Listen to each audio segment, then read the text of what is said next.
Hello, we've got a fascinating and inspirational interview today. Have you ever considered the problems refugees face and what it's like to immigrate to the UK? Well, I'd love to welcome Nasim.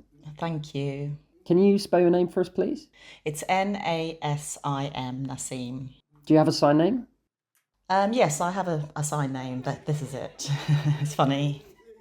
Yes. But before, I would just use the N sign for my name. I've also had this sign name, but then other people gave me that sign name. Other people decided, not me. They gave it to me. I mean, it is easy, yes. And I'm Damien. For the interview today, I want to pick Nasim's brain. Can you tell us about your life growing up? I'm from Iran originally. That's where I was born. What was life like in Iran before you moved to the UK? Well, I love table tennis and also volleyball. So my aim when I was in Iran was to play sports. I didn't care about my job at the time. I was only interested in sports. Were you particularly talented at sport? Yes, that's right, table tennis and also volleyball. Who taught you table tennis? It's my understanding women aren't allowed to do much sport, or do I have that wrong? Well, we have an only women's team for table tennis and an only men's team. So, say for example, Monday, Wednesdays, and Fridays would be the women only, and the men would be on the other day. So they were separate. So who was it that taught you table tennis? It was actually really my father who got me interested in table tennis. He used to play it himself. So when I was a child, I used to watch him, and I'd cry because I wanted to be involved. I'd interrupt him. I kept watching and I learnt how to play, and I started playing in quite basic table tennis. Then I joined a more professional club and I improved, and I started learning table tennis and became very good at it. You played professionally, right? Yes, You felt like you could take anyone on? yes. I imagine hundreds flocked to the venue, eager to watch you compete. Did you compete once you were here? I know you said you competed in Iran, but did that carry on over here? Yes, I went in the past. I've been to Manchester to a competition there, which we obviously won. We beat the other team. Of course. Just arrived and already nailing it. Tell us about that then. And also, there's a man called Jade who I used to play table tennis with. Jid. I went to a deaf retreat and I met him there. What is Deaf Retreat? The deaf retreat, it was deaf people from my church. It was a Christian deaf retreat we went to. And so there, one of the people there, Brother Andy, told me that I should play Jade at table tennis. We should have a competition. At first I thought, I don't know how he plays. I wasn't sure and I was kind of avoiding it. But then I decided to try it. And I realised that actually, Did you think he'd be an easy opponent or tough? I realised that actually I thought they would all be quite weak. It would be the same game over and over again, and it wouldn't be much of a challenge. But then when I started playing with Jade, I saw that he was actually very good at table tennis. He wasn't actually bad at all. So the first time I was playing, we had lots of really long rally. I realised it was going to be very good, a very good game. But I was sweating because we had such a long rally. I hadn't played for 12 years at that point, so it'd been a long time. It was actually quite hard, but I was sweating, so it was a really good competition. But he did beat me, but I enjoyed it anyway. Were you burning for a rematch? No, he was really good. So I mean, because I was out of practice, it'd been 12 years since I'd played. Do you still play now? Do you want to? But I've stopped now, unfortunately. Don't have the time. I wish I could play, but I need to do some more training and get fit and strong again to be able to play table tennis. So, you're originally from Iran. Why did you decide to come to the UK? Well, my aim originally was not actually to come here. It was to move to Sweden. I actually made plans to move to Sweden, agreed it was going to be Sweden, made all the arrangements, and then all the plans kind of went out the window and I ended up coming here. It was interesting because I didn't expect to end up here. Why did you leave Iran? So I left because life's hard there in Iran, lots of problems, discrimination, inequality, the political situation, it's all quite hard. You got fed up with it all? So yeah, I did get tired of it. There's a lot of poverty. It's a hard life. I had to work really hard for money. So I decided I wanted to improve my future and leave Iran. How did you know Europe, and specifically the UK, would provide a better life?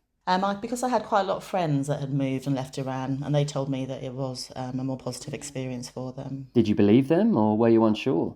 I knew if I didn't get the citizenship, it wouldn't be good, as living in the UK permanently, the future was going to be bright as long as I got the citizenship. Was arriving here as a refugee a smooth process or challenging? It was because the interview process was the hardest. And I thought it might be a quicker process, but it was actually very slow. Moving homes, leaving your home. It's a lot of challenges, a lot of things, a lot of difficult things to face. Who guided you through the process? Was an organisation involved?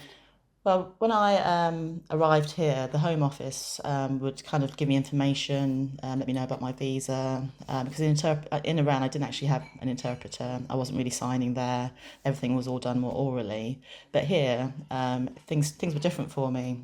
I was given more support, interpreters, and help communicating, so it made the process more smooth. Was that easy or was it difficult? I mean, it's smooth, but there were difficulties. So was the process of arriving here as a refugee easy? The journey was hard, really hard, traveling across all the different countries and lands. How did you know how to get here? Where do you get that information? Well, what I did is I actually used the mafia, communicated with them and made plans with them, paid them to enter the country illegally. So, yeah, it was difficult. Because, I thought we ended up flying to different places and going to different places in Europe. And then in the end, the person I was traveling with left me, didn't have any more money to pay them. So I was on my own. I really panicked. I ended up going through different places in Europe, spending about 3 months there. And my husband decided that he wanted to move to the UK, and I decided to go with him. And that was hard. It was that the journey to the UK was really difficult. It was like a fight. But when I look back on it, I think, why did I do that? Why did I choose that way? It was a really dangerous way to do it illegally. Was it dangerous? Did you feel your life was at risk? But yeah, it is possible I could have died. I could have lost my life. Yeah, it was scary. Gosh, that's giving me chills. So you arrived in the UK and, well, how did you feel? Well, I think the thing is, I only knew a little bit of English. And I remember when I arrived in the UK first, I asked him, where is this place? Where are we here? And he said, oh, it's London. And I was like, what? I thought maybe it was Manchester or Newcastle, somewhere different. But he said, no, we're in the capital in London. I was shocked. I was like, yes, thank goodness. I wanted to kiss the ground because I'd arrived. I was finally free. I felt like I was a free woman. Lots of challenges along the way, but I'm here now and I'm going to be free, a free woman.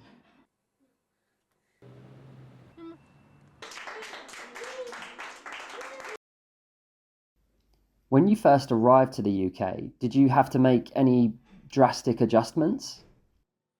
I think the challenges were things like a different language, communicating. In Iran, there wasn't any signing, anything like that. So here, it was different. So in Iran, I would use things like gestures and an oral way of communicating. But here, I did a course in English, in BSL, and in maths as well.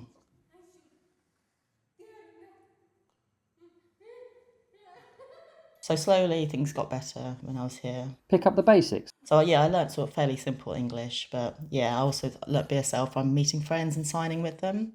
I think I probably learnt BSL in about 3 months. Yeah, it's quite quick, 3 months.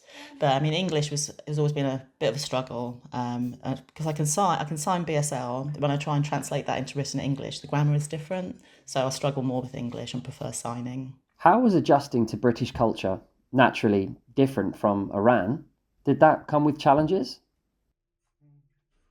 Yes, challenges, definitely. One of the challenges was my daughter's schooling. That was a big challenge for me because, the culture in Iran is totally different. It's quite strict. You need to learn quickly, you need to work hard. It's just different here. There's nothing like that.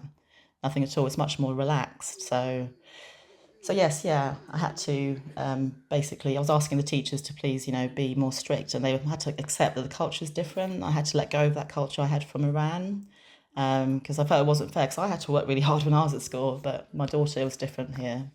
Did your daughter have an easy life or? Yeah, I think my daughter's life here has been great. I think mine was probably harder. What is your advice for those who want to come to London? What do they need to know before coming?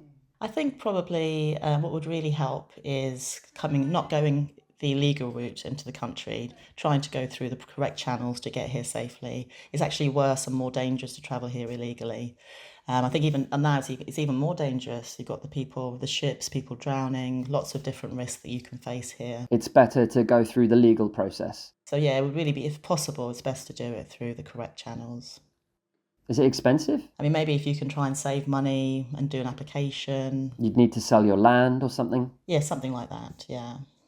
I think the best thing would be to know a little bit of English before coming here, so that when you arrive, if you know a little bit, you can then build on that and learn good English. Clearly, you had a lot of struggle once you were here. What do you wish you'd learn? I wish I'd learned English, yeah, because my first language really is the Iranian language. But I mean, I do know some English, and I knew a little bit when I came here, but it was a bit of a struggle. And also with the culture, I didn't know anything about the British culture, what it was. So it would have been good to know a little bit before, to understand what it was like a little bit before coming here. Because when I came here, I didn't have any friends. So yeah, it was moving into a small home, whereas in Iran, all the houses and flats are really big, and it's very different here. I thought it'd be the same, but it's not. Obviously, the food is different, things like that.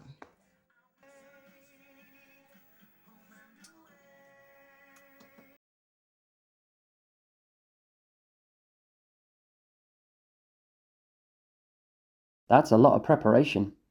So now you work at Deaf Properties. How is it working for them? Is it good or?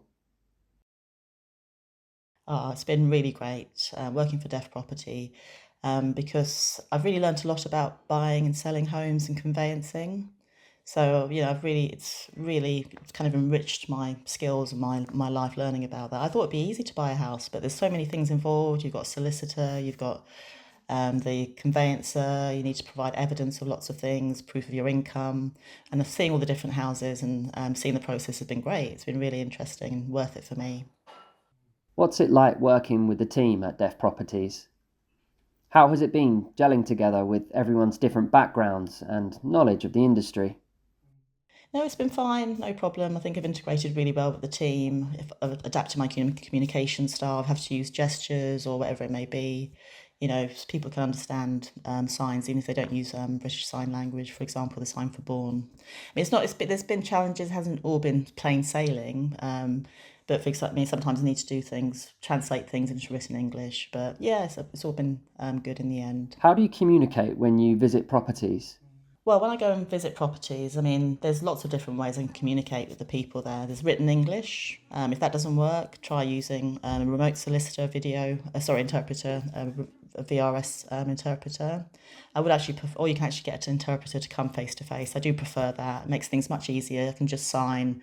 It's more efficient, and we can just get the job done much easier with an interpreter. Well, clearly you are very agile at communicating. How long have you lived in the UK now? I arrived in the UK in 2001, so I've been here for 25 years. 25 years, wow. This might be difficult to answer, but across those 25 years, what's been your most valued moment? Really, I think I'm probably most proud of becoming a Christian because I feel like I found peace with Christianity, and it's really been worth it for me. I really feel my life's become so much better and more fulfilling since I found Christianity. Since I became a Christian, so many good things have happened in my life. I got 2 jobs. Now I have just one good job. But yeah, it was really good.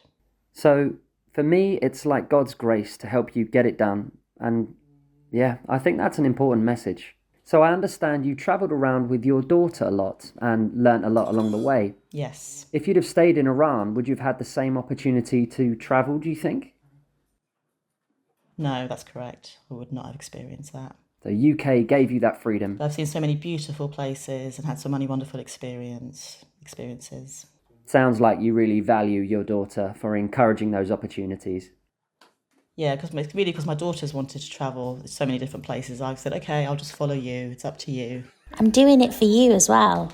There she is behind the camera.